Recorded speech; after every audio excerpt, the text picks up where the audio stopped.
Olá, bom dia, nono ano.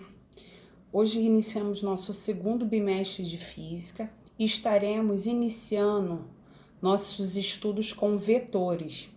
Então eu peço que todos abram o livro na página 4 e estaremos abordando este conceito. O livro de vocês, ele apresenta uma abordagem, mas eu preferi fazer um resumo de apresentação. Primeira coisa, grandeza é tudo a que se pode atribuir um valor numérico, uma unidade de medida. Em outras palavras, grandeza é tudo aquilo que pode ser medido, porque nós falamos muito em vetores, relacionamos a expressão grandeza, tá bom? Aí, grandezas escalares. As grandezas escalares são as que podem ser completamente caracterizadas apenas por um número seguido de uma unidade de medida. Exemplo, 10 quilos, 10 metros, 50 quilômetros, tá bom? Já as grandezas vetoriais, elas precisam de 3 informações para serem completamente caracterizadas.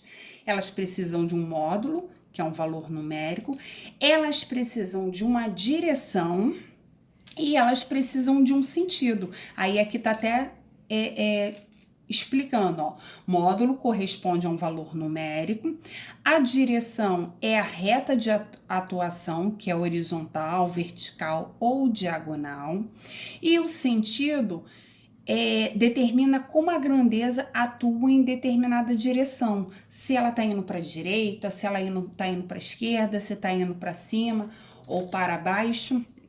E aí, quando nós falamos de vetores, o vetor ele é uma letra que possui uma seta em cima, sendo que essa seta sempre aponta para a direita. Essa seta não caracteriza a direção ou o sentido do vetor, e sim apenas a representação do mesmo, porque muitas vezes vai vir aparecendo assim, ó. Vou colocar uma letra qualquer, coloquei a letra V, e vai aparecer, ó, uma setinha em cima. Então, pode também ser A e aparecer uma setinha em cima. Então, não quer dizer que apareceu a letra com uma setinha em cima, essa setinha está relacionando a direção ou sentido. Não. Isso é representação de vetor, ok? Aí, continuando com a explicação, falamos muito em direção e sentido. Agora estarei definindo cada um. Direção é a dimensão do espaço que depende do sistema de orientação que é usado. Existem horizontal, vertical e a diagonal, mas quando nós trabalhamos pouco usamos a expressão direção diagonal. É normalmente horizontal ou vertical, tá bom? O sentido é a orientação, se é para cima, para baixo, direita ou esquerda. Aí aqui eu utilizei um exemplo para fixar melhor esse conceito de direção e sentido. Aí coloquei o desenho de 4 vetores, tá bom? Tá observando aqui que todos os vetores estão com a setinha para cima, uma setinha, desculpa, para a direita, ó. Todo mundo, independente da posição, né, de como está o desenho, sempre tem a letra e uma setinha em cima. Aí o vetor A, que é esse daqui em cima, ele quer saber a direção que está esse vetor. A direção, no caso, né, se é horizontal ou vertical. Ele não tá aqui, ó, assim, em pezinho. Então, se ele tá em pezinho, ele tá na vertical, tá bom? E tá querendo saber o sentido dele, se tá para cima ou para baixo. Como a setinha tá empurrando ali, ó, para cima, então eu vou colocar aqui, ó, cima, tá bom? Já o B, tá vendo ele aqui, ó? Ele está o quê, ó? Deitadinho. Se ele tá deitadinho, ele está na horizontal. E ele tá o quê, ó? Apontando para a direita. Então, ó, o sentido direita, tá bom? A letra C já tá aqui, ó, o vetor C, ele tá, ó, também em pezinho, então ele tá na vertical. E olha o sentido dele, ó, ele está para baixo. E agora, por último, eu tenho aqui ó, o vetor D, ó. Ele tá o quê? Deitadinho, então ele está na horizontal. É a direção dele. E o sentido dele, ele está virado, está direcionado para esquerda. Se vocês quiserem, pode utilizar até esse exemplo e colocar no caderno, porque sempre que vocês tiverem dúvida, vocês vão dar uma olhadinha. E aí, complementando essa explicação que eu dei para vocês, na página 6, fala sobre a representação gráfica de um vetor. Então, eu tenho aqui uma setinha. Sempre onde que ele começa é chamado de origem, tá bom? E onde que está apontando a setinha, ó, aquele biquinho, é chamado de extremidade, tá bom? E aqui, ó, essa nota, ele tá informando justamente aquilo que eu falei, que o vetor, ele sempre é representado por uma letra com uma setinha em cima, tá bom? Esse exercício aqui é trabalhando esse exemplo que eu falei para vocês. Tá perguntando quais estão na mesma direção, quais estão no mesmo sentido, então vocês vão prestar atenção em todos esses vetores e responder os questionamentos abaixo. E aqui na página 7, ele começa a falar sobre as operações com vetores. A primeira operação é a adição. Os vetores podem ser somados graficamente por dois métodos, regra do polígono ou regra do paralelogramo. A primeira regra, gente, observem que eu tenho aqui, ó, o vetor 1, origem, extremidade, e o meu vetor 2, ele vem, ó, da extremidade, né? A extremidade do vetor 1 uniu-se à origem do 2. Então, para eu encontrar o meu vetor resultante, a minha resposta, eu vou fazer aqui, ó, a união, né? No caso da origem com a extremidade de cá, ó. Tá vendo, ó? Essa resposta aqui. Então, quando acontece isso, eu tenho uma soma entre vetores. Então, o vetor resultante vai ser a soma do vetor 1 mais o vetor 2, tá bom? Mas observem que aqui também é bem importante essa parte aqui, ó, da nota, ó, deve-se atentar para a possibilidade do vetor resultante ser um vetor nulo.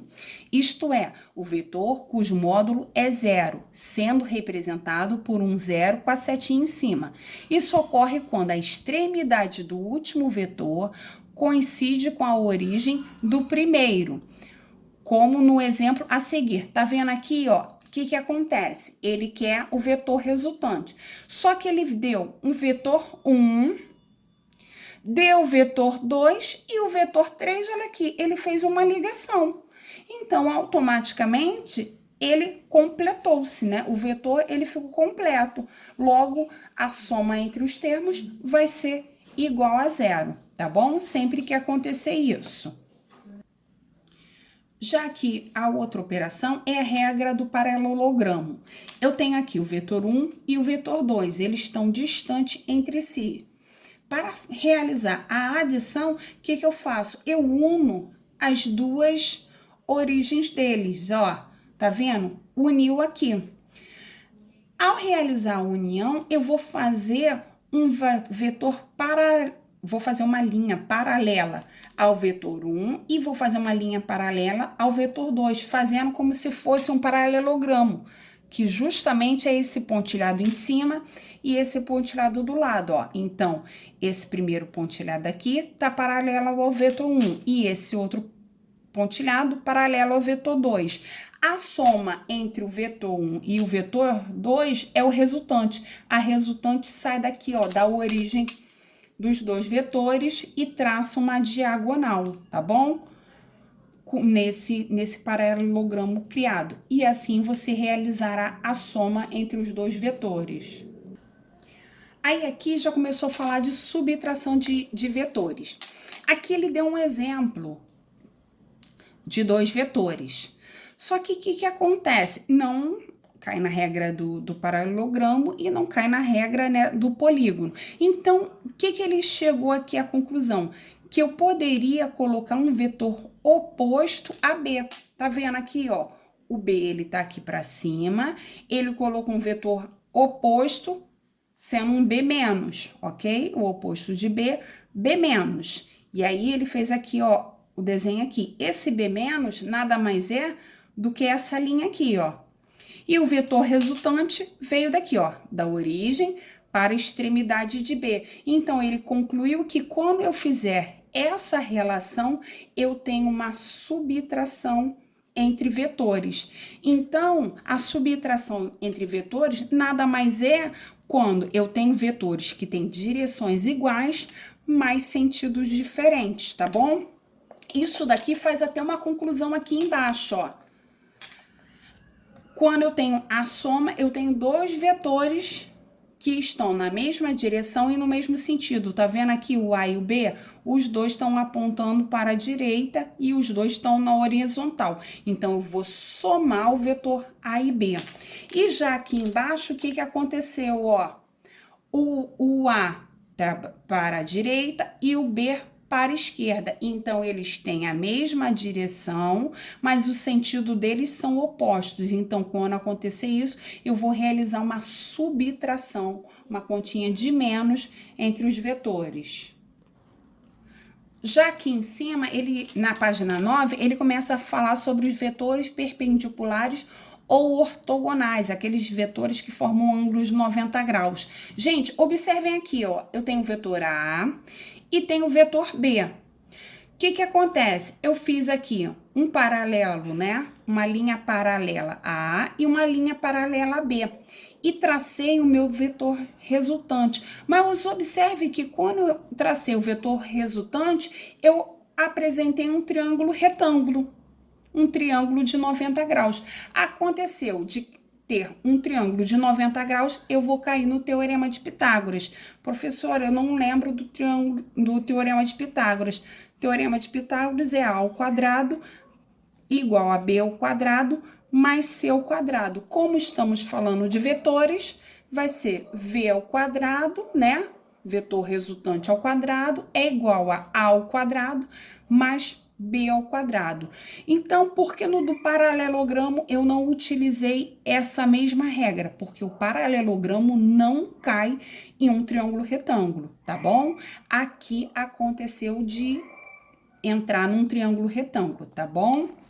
E aqui, por último, né, fala da teoria da multiplicação de um escalar por um vetor. Nada mais é do que a multiplicação de um número com um vetor. Então, você vai fazer a multiplicação. Se eu tenho aqui, ó, deu exemplo, multiplicando por 3 e eu tenho o vetor aqui com 2 centímetros, né? 2 tracinhos aqui, 2 espacinhos. Se eu multiplicar o 3 por 2, dá 6 unidades. Só isso, tá bom?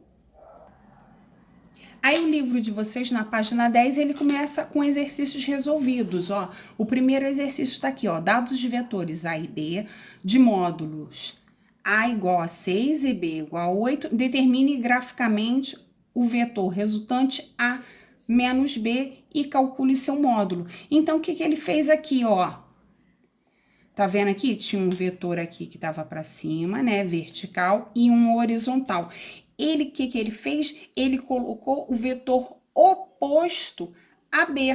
Então, ele colocou aqui o vetor, ó, menos B, tá bom? Ele colocou aqui o vetor para baixo.